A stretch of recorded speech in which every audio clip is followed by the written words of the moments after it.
Does DIY by Nanny Linda. Little Digby Bigglesworth loved playing with his dad's workshop tools and had helped him mend the garden shed and fix some broken stools. He had tried his hand at painting but had made such an awful mess that his mum had hidden the paintbrush and tin in a cupboard under an old summer dress. Digby then decided to make a kennel for his dog Little Nell, so his dad gave him some odd bits of wood and a hammer and nails as well. Digby spent all day Saturday and Sunday hammering the nails into wood, and when he eventually showed it to his mum and dad, they both said that it looked very good. Digby then gave a shout to his dog Little Nell. "Come look at your kennel," he said. But Little Nell just barked from the doorway and then went back inside to her bed. Digby then offered to put up a shelf for an ornament that he had given his mum, and he wanted to do it all by himself and thought that it would be fun. When he had finished, his mum and dad looked at each other in shock. The shelf was all crooked and the screws were all bent, and he had broken his dad's favourite clock. "Thank you, Digby," said his mum, smiling, as Digby stood feeling pleased with himself. And when he was sound asleep in the night, his dad repositioned the shelf. Digby wanted to do some more DIY, but his mum said, "Let's leave it to Dad. If you do all the DIY jobs for me, your dad may get very sad." So Digby went around to his nana's and offered to do some DIY, but he sawed off too much on one leg of her table and her teacup kept slipping to one side. Her back door had warped with the damp weather, so Digby gave it a trim with a metal file. But it left a huge gap, so the wind blew through and his dad had to do a repair and restyle. His dad's sister, Aunt Polly, wanted a bathroom shelf fix, which Digby said he would do.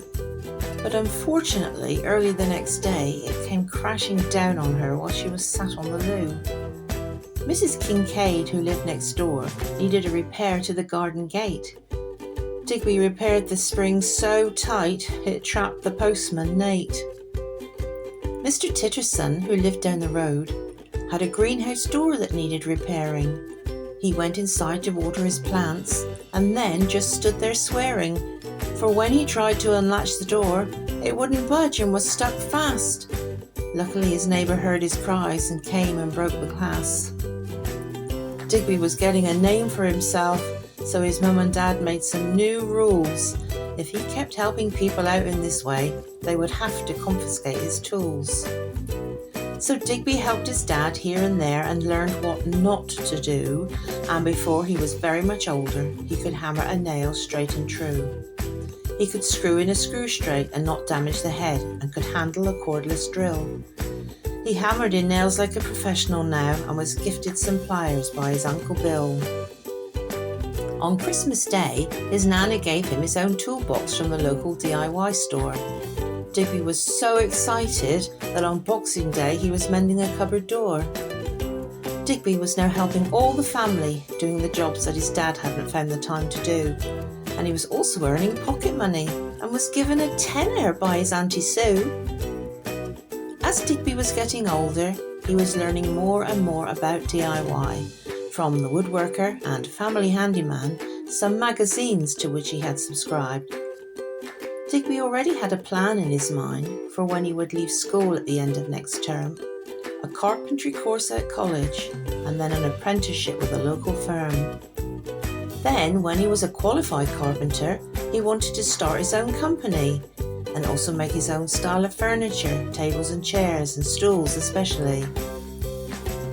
Digby made some matching shelves for all of his mum and dad's books in mahogany oak, styled by himself, which received some appreciative looks. He made a table for the dining room and matching set of chairs, and carved a beautiful set of banisters for the newly fitted stairs. Then he made some worktops and kitchen cupboards, which gave his mum such pride, and built a new garden shed for his dad, in which he could drink his home-brew beer and relax and reside. Then he went back to all the neighbours and apologised for his younger DIY mistakes, and he did some odd jobs for them as a way to compensate. One day Digby decided to make another doghouse for his companion, Little Nell. It was an absolute masterpiece and even had a bell. As he was feeling very satisfied with all that he had achieved over years gone by, he could now say with total satisfaction that Digby does DIY.